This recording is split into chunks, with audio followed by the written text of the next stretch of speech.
দুনিয়ার এই চাকচিক্য বেশি দিন থাকবে না, দুনিয়ার সৌন্দর্য বেশি দিন থাকবে না।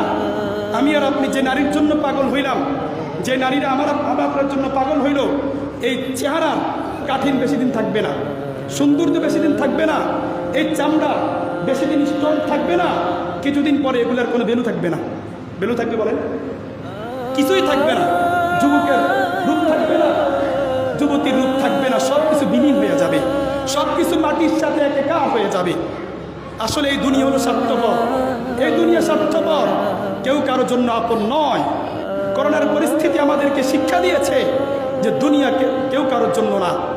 যখন কোনো ব্যক্তির করোনা হয়েছে, এমনও তো নজির ছিল যে মা মারা গেছে, সন্তানরা জানাজার নামাজে অংশগ্রহণ করেন না। বাবা মারা গিয়েছে, সন্তানরা স্পর্শ করে নাই। এটা দুনিয়ার পরিস্থিতির কথা বললাম। আর আল্লাহ তাআলা বলছেন, ইয়াউমা ইয়াফিরুল মারউ মিন আখি ওয়া উম্মিহি ওয়া আবি ওয়া সাহিবাতিহি ওয়া বানি লিকুল্লি ইমরিইম মিনহুম ইয়াউমা ইদিন শা'নুন ইউগনি। আল্লাহ তাআলা বলছেন যে কিয়ামতের ময়দানে এমন একটা পরিস্থিতি হবে, কেউ কাউকে চিনবে না, সেদিন কেউ কারোর পরিচয় সেদিন দিবে না। আদম আলাইহিস সালাতু ওয়াস সালাম বলবেন, ইয়া নাফসি ইয়া নাফসি।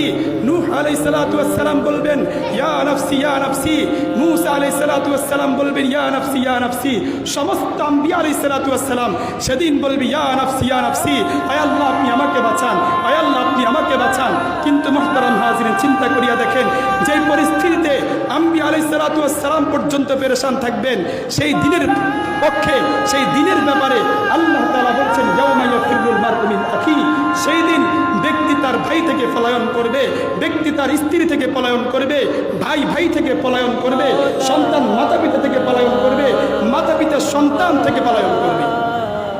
সেদিন মাতা পিতা বলবেই না যে আমার দুনিয়াতে কোনো সন্তান ছিল। কথা বাস্তব, কেউ বাস্তব, সরাসরি কোরআনের কথা বললাম। তাহলে সেদিন কেউ কারোর জন্য নয়, সেদিন কেউ কাউকে চিনবে না।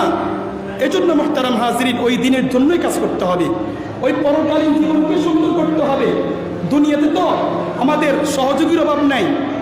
টাকা যতদিন আপনার আছে, বন্ধু আপনার পকেটে পকেটে থাকবে। দুনিয়াতে আপনি বহুত লোক পাইবেন, আখেরাতে কিন্তু আপনি লোক পাইবেন না।